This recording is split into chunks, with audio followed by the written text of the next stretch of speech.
Actually, follow up on the Lebanese and Israeli ceasefire. You just mentioned about the UNICEF's efforts, humanitarian delivery efforts to Babek and other locations. Do you have a concrete plan to expand those humanitarian deliveries during the ceasefire this 60 days? And also, what role would UNIFIL play, or what plan for UNIFIL in these 60 days? Thank you. Well, first of all, about the humanitarian efforts, yes, this is, of course, the first day, and just the first hours, really, since the ceasefire took hold. We're glad that it has, and we will continue to expand our operations to people in need as we gain more access. UNIFIL, of course, will continue to do its monitoring mandate, and it'll continue to report on violations of Resolution 1701, and it will also continue with the support of the Lebanese armed forces with a view to extending state authority throughout all of Lebanese territory. Beyond that, the UN is discussing with the parties how we can support the implementation of this agreement in line with UNIFIL's mandate. Extra capacity, most likely? Well, we'll have to see. Obviously, this is something that will need to be discussed. We remain prepared, and of course, UNIFIL remains prepared to fulfill any responsibilities that are needed. But as you know, any additional mandated tasks would be something to be discussed, including with the Security Council. Tony? Actually, part of my question was asked with Deji, thank you. But just follow up, today UN peacekeepers in Lebanon, they talked about adjusting to the new situation after the ceasefire. What this adjustment means exactly? Well, we'll have to see. Obviously, there are certain needs that will, and certain expectations that will be placed as a result of this agreement. We want to make sure that the agreement holds and it can be strengthened. And how we play a role will be determined in consultation with the parties and in line, like I said, with UNIFIL's mandate under Resolution 1701. Right now, our tasks remain unchanged while those discussions continue. One more just follow-up, if I may. Speaking of the consultations with the parties, the UN participated to this agreement? Did the UN know about it? Or they were We have been in touch with the parties throughout this process, so we're aware of this. But of course, we're continuing to determine what specifically needs to be done. As you know, we've been in touch with people, and indeed, our special coordinator for Lebanon, Janine Hennes-Plashert, just got back yesterday from a visit to Israel, where she met with senior officials, including the foreign minister and defense minister. Ibtisam. About the agreement, did you actually, a follow-up on Tony's somehow, whether you were actually, whether you saw also the details of the agreement? We are in touch with the parties, and of course we're now aware of the agreement, and we're trying to determine how best, in particular, the special coordinator for Lebanon and UNIFIL can support that agreement. And then, as I understood it through media reports, there's supposed to be a role that the Americans and the French are playing together with UNIFIL forces. Can you elaborate on that? I think it's better for those respective governments to talk more precisely about what they're doing, but obviously they will have a role to play in this agreement. As you know, UNIFIL over the years has had a tripartite agreement where it mediates between the Lebanese armed forces and the Israel Defense Forces. And I believe under this agreement now there will also be a role enshrined for the US and French to be part of that process.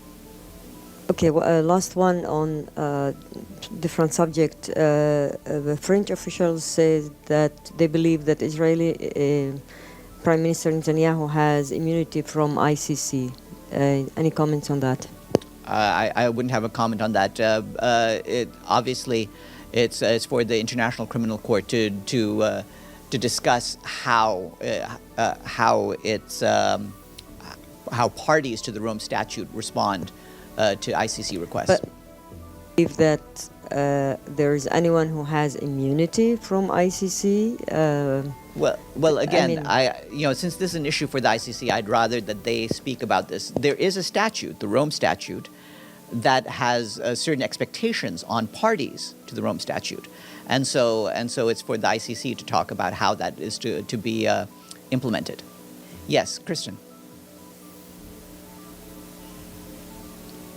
Sorry, I don't know if this is something you can comment on, but does the Secretary General have any concerns about the Lebanese forces' ability to fulfill its role under the mandate of 1701 now, given the hostilities and that some Lebanese forces have been killed as well and some of their infrastructure damaged? How capable are they of this role, given they weren't able to do it before the war? Now that the war is over, are they in a better position or a worse position to do what they need to do under 1701? Well, Resolution 1701 has expectations about the presence of the Lebanese armed forces throughout the territory of Lebanon, and we, of course, have tried to support that effort. You're right that over the years, there's been difficulties in actually getting that implemented, but the Secretary General and Ms. Hennis-Pleshert have made clear that, again, it's essential that Resolution 1701 be fully implemented, and we will try to do what we can to ensure that that happens. Mike Wagenheim, online. Thank you, as always, Farhan.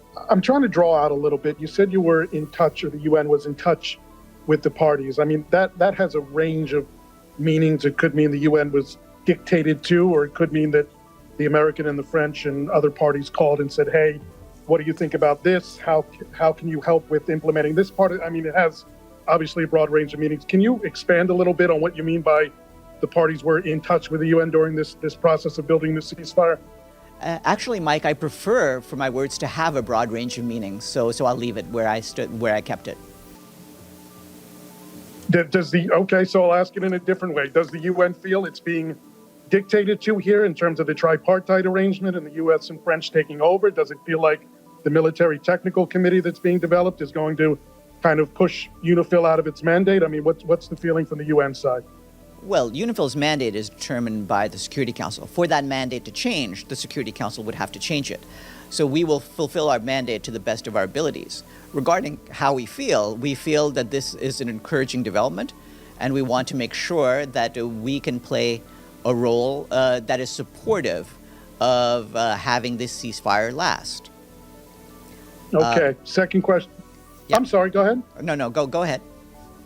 Last question for you. UNESCO released a report earlier this week about social media influencers and the study about whether social media influencers are checking their facts before they publish them or even care about checking their facts before they publish them. And UNESCO, to their credit, is developing a course with a Texas university in which social media influencers can enroll and learn how to disseminate proper accurate information. To that end, on November 17th, this is last week, the Honorable Francesca Albanese, the UN Special Rapporteur for the Palestinians, tweeted out, a tweet that's been seen by over 4 million people, a Photoshop graphic purporting to be a Sky News report that a Gazan professor, a doctor, was, quote, likely raped to death in an Israeli prison. That Sky News report claims no such thing, not even close. And there's no link to it by Ms. Albanese. In addition to that graphic, she tweeted out, quote, the racism of Western media who are not covering this and Western politicians who are not denouncing this, unquote, is absolutely sickening. So based on this completely fake news by a UN official, I'm asking if UN officials are also offered an opportunity to take these kind of courses and make sure that the information they're disseminating is accurate and truthful as well. Well, we certainly want to make sure that all officials who are associated with the UN, and of course I'd remind you that officials, rapporteurs like Ms. Albanese are independent experts, but we want to make sure that everyone associated with the UN also takes special care not to pass along any disinformation. Are they offered any kind of training? Well, obviously, it's up to UNESCO to determine how they expand their program. But for our standpoint, we want to make sure that all officials take special care on that. We, as spokespeople, for example, try very hard to make sure that our fellow communicators are aware of disinformation and don't pass it along.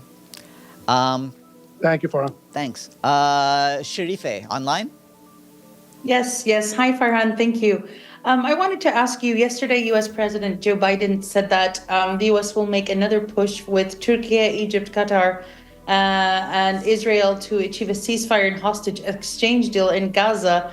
I want to know if the UN has been informed, and do you have any information on the ongoing negotiations? And if I may, I do have another question.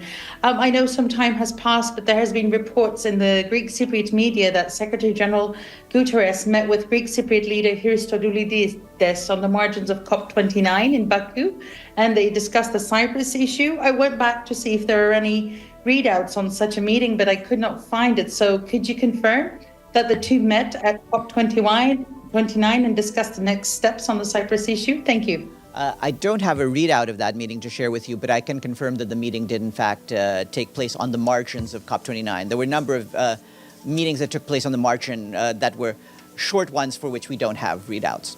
But it was an official meeting? It was an official bilateral meeting between the two? Well, these are what we sometimes call pull-asides. So they're short meetings, but obviously, although they're meaningful, we don't have a full readout for them. Okay. Regarding your earlier question, of course, we would encourage any efforts for a ceasefire in Gaza. We've talked about this for quite some time, that we need for there to be a ceasefire, we need for there to be the release of all hostages, and we need expanded humanitarian access. Yeah. Are the parties in contact with the UN? Sorry, Farhan. Are the parties in contact with the UN regarding negotiations that are ongoing? We're in regular touch with all of the various partners, trying to get as much information on this. Yes. Well, Thank you. A clarification. You mentioned that the bakeries in central Gaza have to be shut down because due to the lack of materials. Do you mean the bakeries controlled by WFP or? Well, all of the bakeries that are run and supported by the World Food Program and their partners.